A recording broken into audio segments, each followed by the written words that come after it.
Salom hammaga. Biochemistry modul doirasidagi 17-darsimizga xush kelibsiz. Ushbu darsimiz Inborn Errors of Metabolism, ya'ni metabolizmning tug'ma kamchiliklari, nuqsonlari haqida bo'ladi. Ushbu darsimizda gaplashib o'tadigan deyarli barcha kasalliklar, holatlar haqida bundan avvalgi darslarimizda gaplashganmiz. Faqatgina ushbu darsda mana shu kasalliklarning bir-biridan asosiy farqi va nimalarga e'tibor berish kerak ekanligini qaytadan xulosa qilib gaplashib chiqamiz.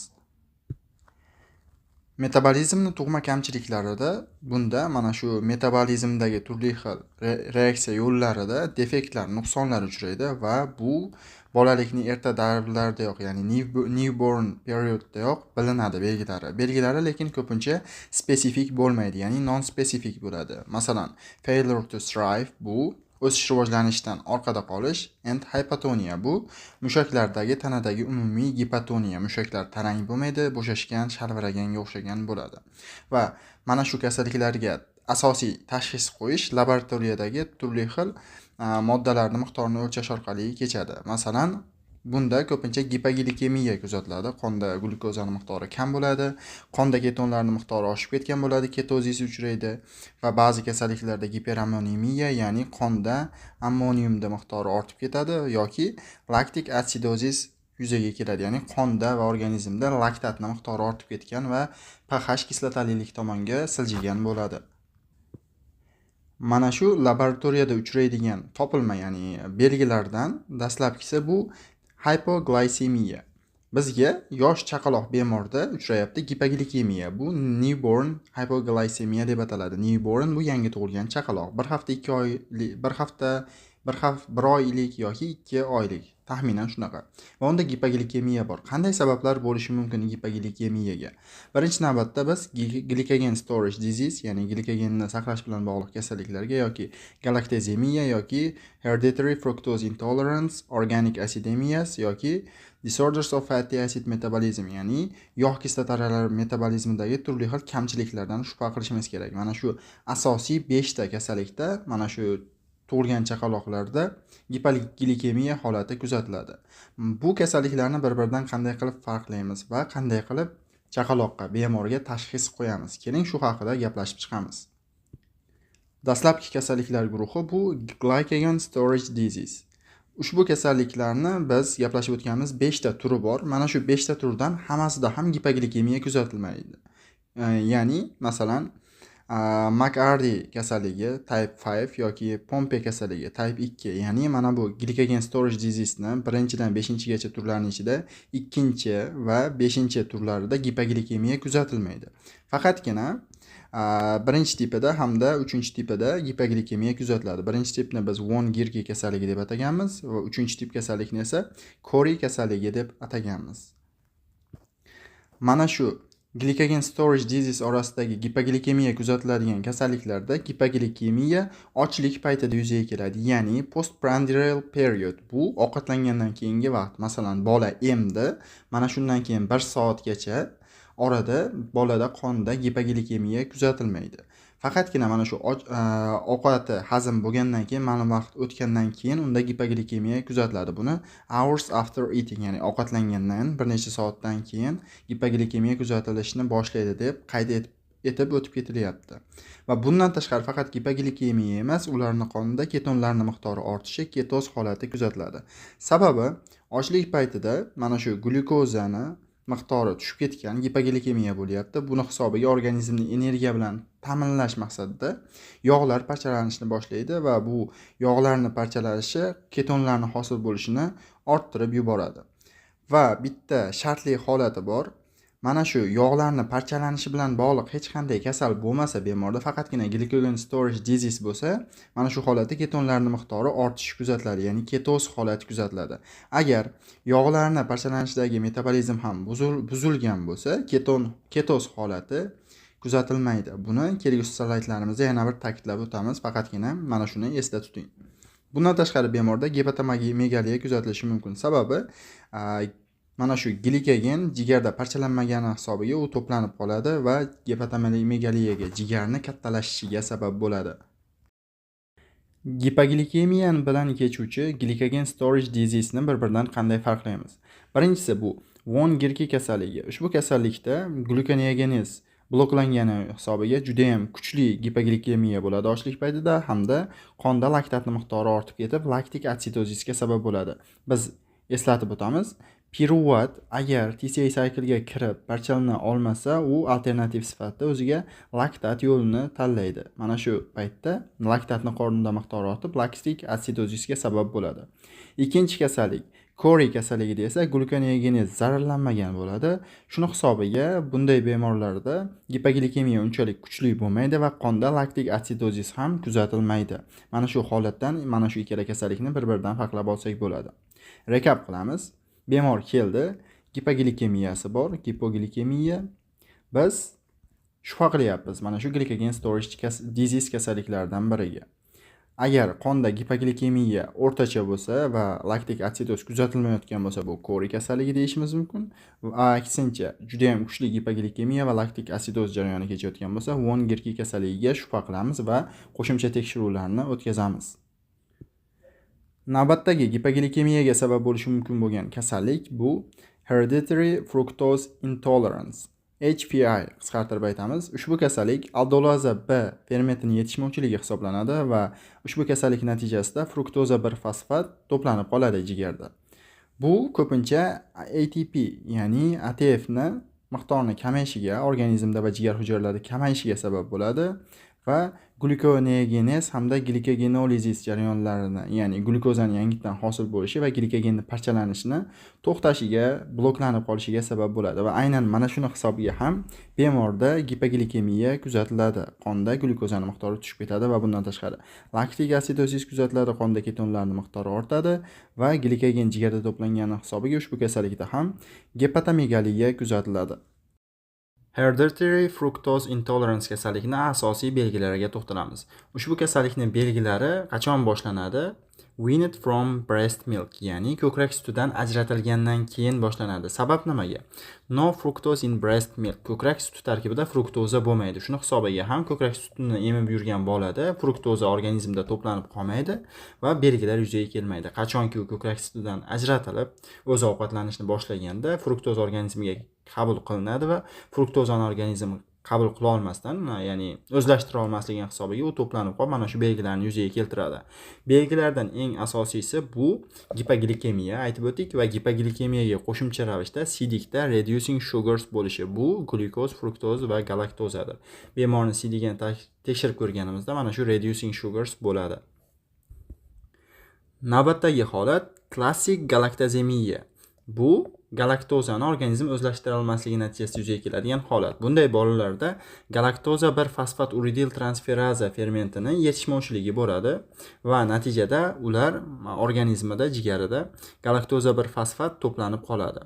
Va energiya, ya'ni mana shu galaktozani o'zlashtira olmagani hisobiga yosh bolalarni dastlabki hayotining davrida ko'pincha, ya'ni bir necha kunlaridayoq belgilar yuzaga keladi. Sababi bola emishni boshlaydi va sut tarkibi galaktoza, sut shakari bor, uni o'zlashtira olmagandan keyin bolaning organizmida yig'ilib belgilarni yuzaga keltiradi.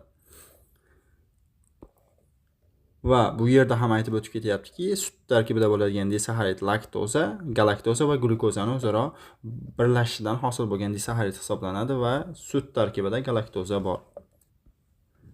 Va aynan mana shu sabab bolada belgilarni erta yuzaga kelishini keltirib chiqaryapti. Yuqorida gaplashib o'tgan hereditary fructose intolerance kasalligi esa qachonki sut emishdan to'xtab, tashqaridan boshqa oziq-ovqat mahsulotlarini yeyishni boshlagandagina belgilar yuzaga kelar edi. Yana simptomlariga keladigan bo'lsak, klassik galaktozemiyada vomiting and diarrhea after feeding, ya'ni ovqatlangandan keyin qusish, diareya kuzatiladi va qolgan belgilari yuqoridagi hereditary fructose intolerance ga o'xshash gipoglikemiya bo'ladi, laktik atsidoz, ketoz, gepatomegaliya bo'ladi, glikogen jigarda to'planib qolgani hisobiga va sidikda reducing sugars chiqadi. Yuqorida gaplashib o'tgan holatlarimizda bitta xulosalab olamiz. Mana shu yerda bemorda gipoglikemiya bor. Bu eng asosiy bizda berayotgan simptomimiz va qo'shimcha ravishda laktik atsidozis hamda ketozis holati bor. Biz bemorda ikkita holatda gipoglikemiyani kuzatamiz. Agar Gipoglikemiya ovqatlangandan keyin ham qonda glyukozani miqdori ko'tarilmasa, ya'ni qonda glyukozani miqdori ovqatlangan paytda ham past turaversa, biz shubha qilishimiz kerak galaktozemiya yoki hereditary fructose intolerance kasalliklariga. Agar gipoglikemiya ovqatlangan paytda kuzatmasdan, qachonki och qolgan paytda kuzatilayotgan, fasting paytida kuzatilayotgan bo'lsa, biz glycogen storage disease kasalliklaridan biriga shubha qilishimiz kerak va qo'shimcha tekshiruvlarni olib borishimiz kerak. Davom etamiz. Navbatdagi kasallik holatlarimiz bu organic acidemias, ya'ni qonda organik kislotali moddalarning miqdori ortib ketishi. Bu mana shu organik kislotalarning metabolizmida abnormalliklar, disfunksiyalar yuzaga kelganda kuzatiladi va bu organik asidlar eng asosiylari propionik asid, propion kislota hamda metil malonic asid, metil malon kislotasi. Va ushbu kasalliklarda qonda hamda siydikda aynan mana shu organik kislotalar to'planib qolishi kuzatiladi va bunga plus ravishda giperammonemiya kuzatiladi, ya'ni ammoniyni qonda miqdorini ortib ketishi. Chizmada ko'rishingiz mumkin, bu propionik asid 3 ta uglerod bor zanjirida va bitta karboksil guruhi, metil malon kislotasida esa bitta, 2 ta, 3 ta uglerod va ikki tarafda karboksil guruhi bor. Organik asidemiyalarni yaxshiroq tushunish, ularda qanday moddalarning miqdori ortib ketishi, qanday simptomlar yuzaga kelishi va mexanizmdagi buzilish qayerda ekanligini yaxshiroq tushunish uchun biz suksinil koenzim A haqida gaplashishimiz kerak. Aynan mana shu modda suksinil koenzim A TCA cycle'ga kirishi uchun ko'plab moddalarni umumiy yo'lini birlashtiradi. Nima demoqchimiz? Suksinil koenzim A TCA cycle'ga kirib energiya hosil bo'lishi uchun sarflanishi mumkin va aynan mana shu moddaga turli xil aminokislotalar, xolesterol yoki bo'lmasam yog' kislotalaridan ham tog' uglerod atomini tutgan yog' kislotalar ham suksinil koenzim A ni hosil qilishi mumkin. Buning uchun ular dastlab propionil koenzim A ga aylanadi va maxsus ferment va unga qo'shimcha ravishda biotin vitamini, ya'ni B1 vitamini kofermentligi ta'sirida metil malon kislotasiga aylanadi. Metil malonil CoA, kislota emas, metil malonil koenzim A vitamin B12 kofaktorligi ta'sirida maxsus ferment yordamida suksinil koenzim A ga aylanib, keyin TCA cycle'da energiya hosil bo'lishi uchun sarflanishi mumkin. Va aynan mana shu jarayonlardan qaysidir birini buzilishi natijasida organik asidemiyalar yuzaga keladi. Organik asidemiyalarda klinik simptomlar qanday bo'ladi? Klinik simptomlarning yuzaga kelishi juda erta bo'ladi, ya'ni bola tug'ilgandan keyin birinchi haftasidayoq yoki birinchi oyda o'zidayoq belgilar yuzaga keladi. Belgilar non-spesifik bo'ladi ko'pchilik, ya'ni bolani ovqatlanishi, ya'ni emishi yaxshi bo'lmaydi va emganda ham ko'pincha qusvorish kuzatiladi va mushaklarining tonusi, tarangligi past bo'ladi. Buni gipotoniya deb ataymiz va bola letargik bo'ladi, ya'ni juda ham uyquchan.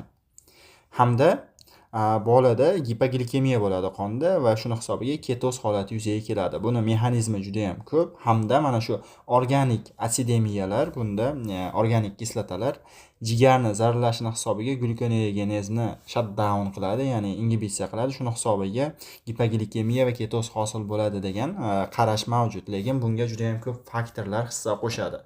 Va bemorda qonni tekshirganimizda anion gap metabolic acidosis yuzaga keladi.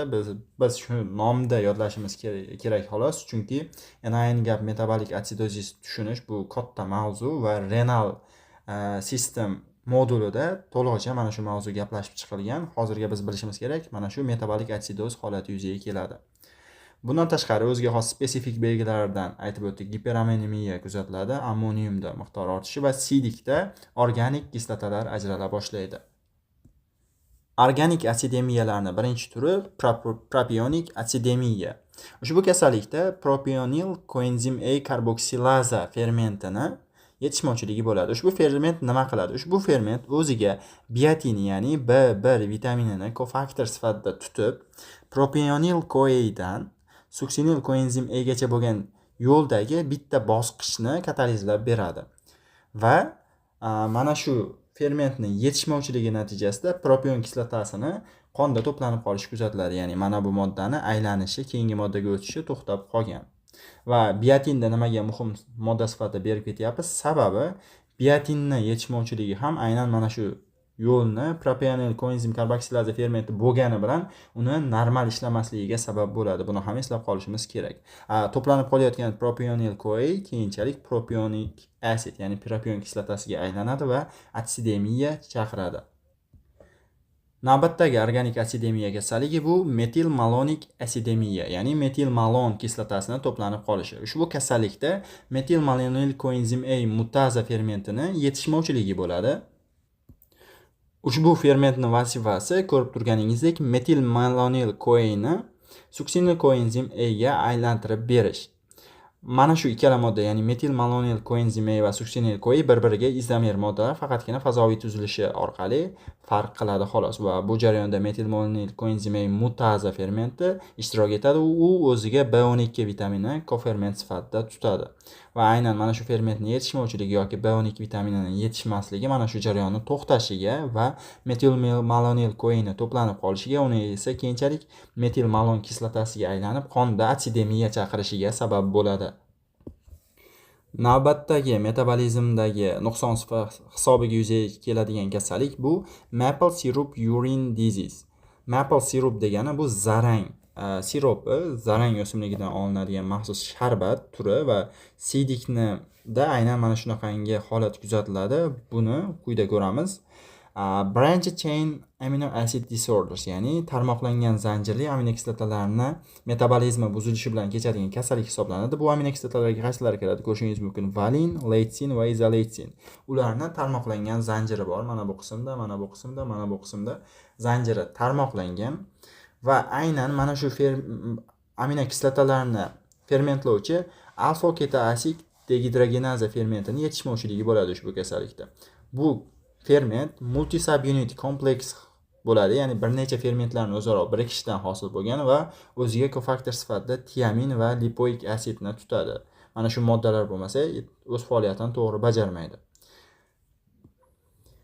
Ushbu kasallikda plazma, ya'ni qon plazmasi hamda sidikda mana shu alfa keta asidlarni hamda aminokislotalarni to'planib qolishi kuzatiladi. Sababi mana shu alfa keta asidlar alfa keta asid dehidrogenaza ta'sirida dehidrogenlanish reaksiyasidan o'tishi kerak, lekin ferment bo'lmaganini hisobiga, yetishmovchilik bo'lgan hisobiga ular alfa keta asid holatida qolib ketadi. Aynan izoleytsin aminokislotasi, mana bu aminokislotani alfa keta asid formasi sidikka shirin hid beradi, ya'ni sweet smell. Ta'm emas, shirin hid. Aynan mana shuni hisobiga ham kasallik maple syrup urine disease, ya'ni zarang sharbatli sidik kasalligi deb atalgan. Metabolizmni tug'ma kasalligiga bog'liq bo'lgan holatlardan fatty acid disorders, ya'ni yog' kislotalariga bog'liq bo'lgan kasalliklarga to'xtalamiz. Bular yog' kislotalar mavzusida gaplashib o'tgan ikkita asosiy kasallikni gaplashib o'tsak yetadi bugungi darsimiz uchun. Birinchisi bu carnitin deficiency, ikkinchisi bu MCAD deficiency holati. MCAD deficiency so'zi qisqartma so'z, bilamiz. Medium chain acyl coenzima dehidrogenaza qisqartirilgan varianti, yodlash uchun oson va aynan ushbu enzim yog' kislotalarini beta oksidlanishida ishtirok etadi va ishtirok etganda ham yirik bo'lmagan o'rta zanjirli yog' kislotalarini beta oksidlanishini ta'minlab beradi. Ikkala kasallik holati ham gipoketotik hypoglaysemiyaga sabab bo'ladi, ya'ni ketonlar oshmagan holatda gipoglikemiya kuzatiladi. Normada o'zi gipoglikemiya fonida ketonlarning miqdori ortib ketishi kerak edi. Sabab nimaga? Sabab bunda mana shu yog' kislotalarning parchalanishi buzilgan bo'ladi. Gipoglikemiya bo'lgani bilan yog' kislotalar parchalanmagandan keyin keton tanachalar chiqmaydi. Shuning hisobiga gipoketotik holat bo'ladi. Buni natijasida organizmda yog' kislotalar sarflanmayapti, ya'ni energiya hosil qilib bermayapti. Yog' bilamiz, ko'p miqdorda energiya hosil qiladi. Natijada qondagi oz miqdordagi glyukozani ham yanada ko'proq hujayralar o'zlashtiradi energiya yetishmovchiligining hisobiga. Natijada gipoglikemiya yana ham kuchayib ketadi. Bilamiz, yog' kislotalari parchalanganda asetil koenzim A hosil qiladi va bu glukoneogenez uchun ishlatilishi mumkin edi. Lekin yog' kislotalari parchalanmayapti. Shuning hisobiga asetil koen miqdori kam va glukoneogenez ham shuning hisobiga to'xtab qolgan bo'ladi. Mana shu faktorlarning hammasi gipoglikemiyaga va gipoketotik holatga sabab bo'ladi. Ushbu kasalliklarning klinik simptomlari qanday bo'ladi? Klinik simptomlari mana shu ochlik paytida yoki turli xil kasalliklar fonida paydo bo'ladi. Ya'ni qorni to'q paytda kasallik belgilari yuzaga kelmaydi, gipoglikemiya kuzatilmaydi va kasallikni uchrash muddati ham bu bolani 3 oyligidan boshlanib to 2 yilgacha uchrashi mumkin. Sababi nimaga 3 oygacha uchramayapti? Erta davrda uchramayapti. Sababi 3 oygacha bo'lgan bolalar tez ovqatlantiriladi. Ya'ni tez ko'krak suti bilan oziqlantiriladi. Shuni hisobiga ular deyarli uzoq muddat och qolmaydi va ularda qonida gipoglikemiya kuzatilmaydi. Ya'ni yog'larni utilizatsiya qilish uchun zarur bo'lgan energiyani talab qiladigan manba yo'q. Tez ular sut qabul qilib turgani uchun, ovqatlanib turgani uchun. Kasallikning belgilari qanaqa? Ya'ni shu 3 oydan keyin yoki 2 yilgacha bo'lgan muddatda yuzaga kelishi mumkin belgilar. Bular umumiylari o'sish va rivojlanishdan orqada qolish, bola bo'yi va vazni yoshiga yetarli bo'lmaydi va altered consciousness, ya'ni ongida buzilishlar bo'ladi va muskullarda gipotoniya bo'ladi. Gipotoniya bu energiyani yetishmayotganligini hisobiga. Va jigarda gepatomegaliya kuzatiladi, jigar yog'larni parchalay olmayapti va kardiomegaliya kuzatiladi. Yuragi kattalashib ketgan bo'ladi.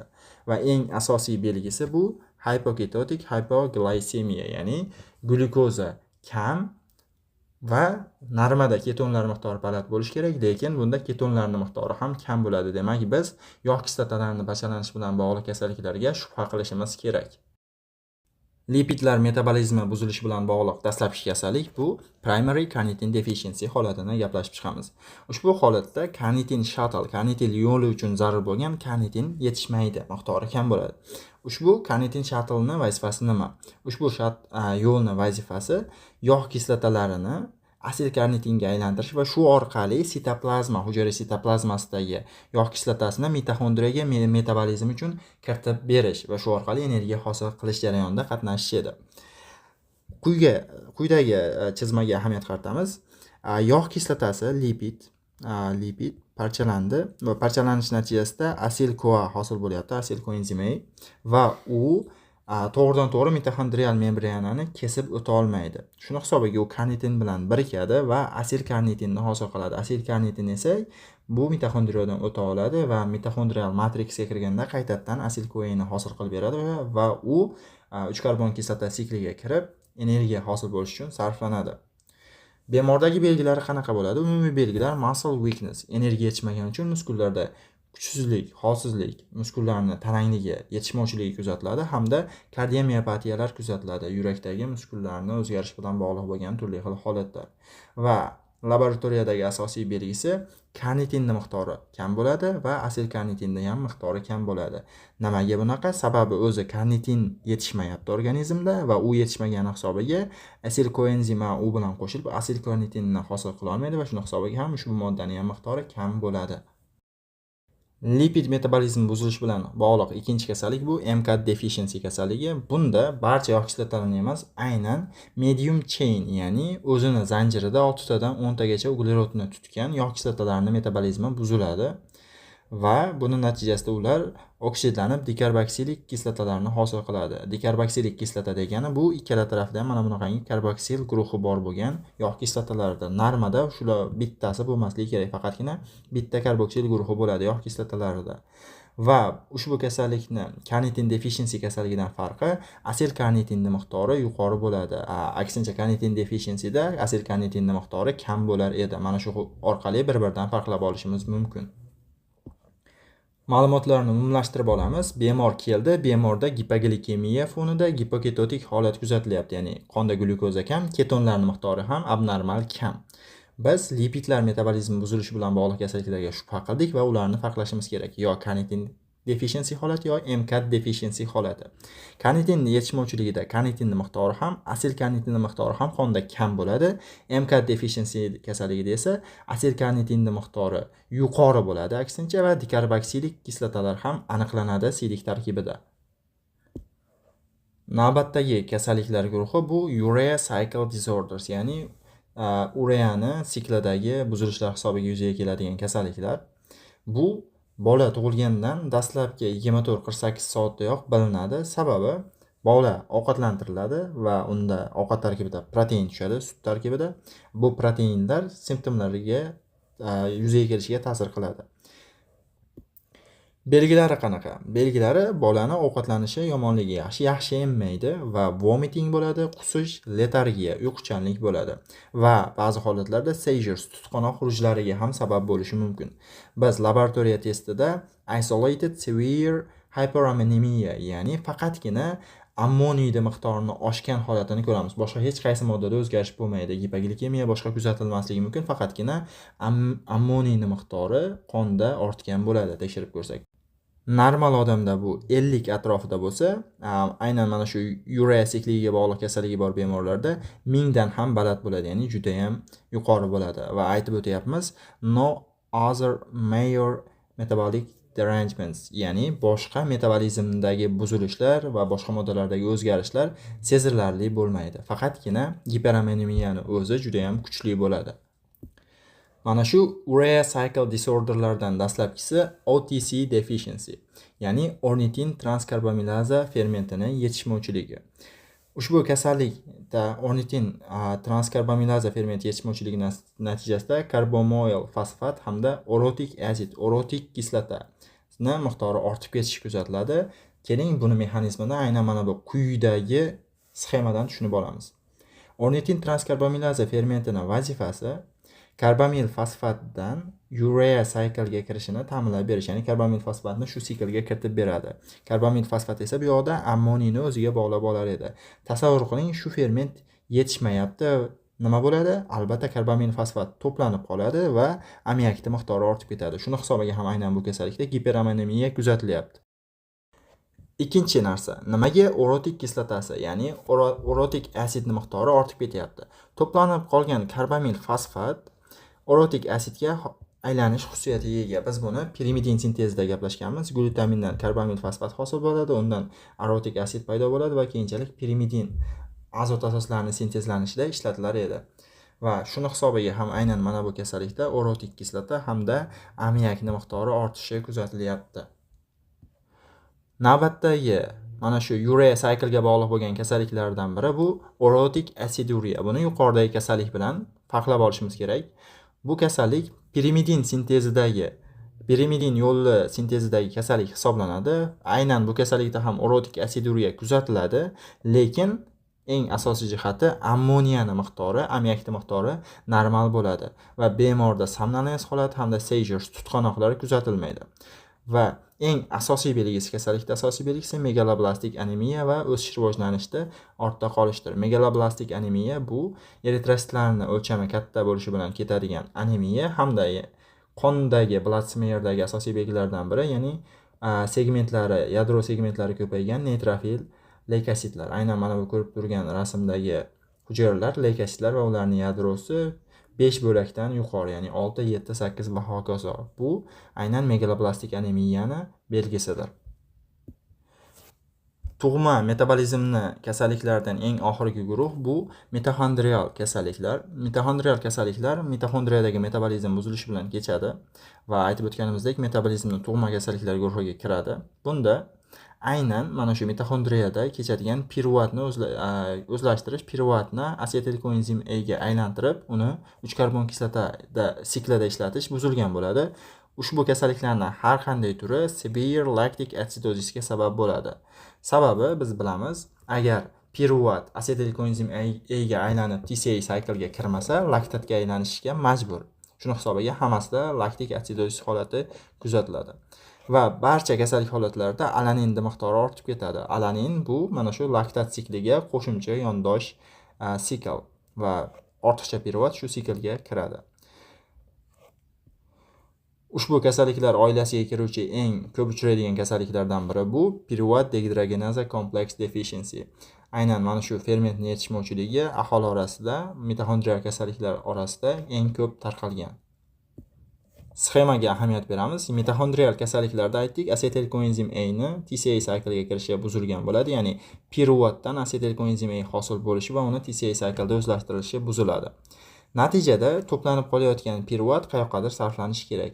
Eng Birinchi yo'li bu laktatga aylanish. Laktatga aylanish natijasida laktatning miqdori ortib ketadi va laktik atsidoz chaqiradi va bu yetarli bo'lmagani hisobiga alanin sikliga kiradi va alanin siklida ham alaninning miqdori ortishi kuzatiladi. Glyukoneogenezga ham kirishi mumkin, lekin glyukoneogenezni aktiv ishlashi uchun mana bu TCA sikldagi oraliq moddalar kerak.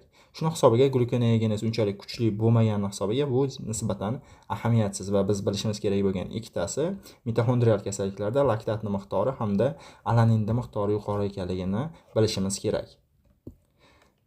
Ushbu kasallikda, ya'ni Pyruvate dehidrogenase complex deficiency kasalligida belgilar qanaqa bo'ladi? Bolada poor feeding, yaxshi ovqatlanmaydi, yaxshi emmaydi, growth failure, o'sish rivojlanishdan orqada qoladi, ya'ni oyiga, yoshiga bog'liq bo'y va vazn chiqmaydi va developmental delays, ya'ni rivojlanishdan orqada qoladi. Masalan, gapirishi kechikadi, o'rnidan turishi, yurishi kechikishi mumkin va hokazo belgilar. Laboratoriyada tekshirganimizda alaninning miqdori ortganini va qonda laktik atsidozis holatini ko'ramiz, lekin gipoglikemiya bo'lmaydi. Sababi aytib o'tdik, glyukoneogenez kam bo'lsa-da ishlab turadi. Shuna hisobiga gipoglikemiya bo'lmaydi. Umumlashtirilgan jadvalga ahamiyat beramiz. Bizga bemor keldi, tasavvur qiling, unda gipoglikemiya bor. Gipoglikemiyadan oldin biz ko'rgan narsalar, ya'ni o'sish rivojlanishdan orqada qolayotgani va biz tekshirib ko'rganimizda gipoglikemiya qonda glyukoza miqdori kamligini aniqladik va atsidoz holati kuzatilyapti, ya'ni pH 7.4 dan pastroqqa tushgan. Bizni tekshirishimiz kerak bo'lgan narsa uni keyingi belgilar, ya'ni masalan urinary sugars. Agar siydikda turli xil mana shunaqangi uglevodlar, shakar moddalar ajratilayotgan bo'lsa, masalan glyukoza, fruktoza, galaktoza kabi, biz shubha qilamiz galaktozemiyaga yoki hereditary fructose intolerancega. Galaktoza ajratilayotgan bo'lsa galaktozemiyaga, fruktoza ajratilayotgan bo'lsa tug'ma fruktozaga tolerantlikning buzilishi holatiga shubha qilamiz. Agar bemorning qonida va siydikida organik assidlarning, organik kislotalarning miqdori yuqori bo'lib va ammiakning miqdori ham yuqori bo'lsa, organik asidemiyalarga shubha qilamiz.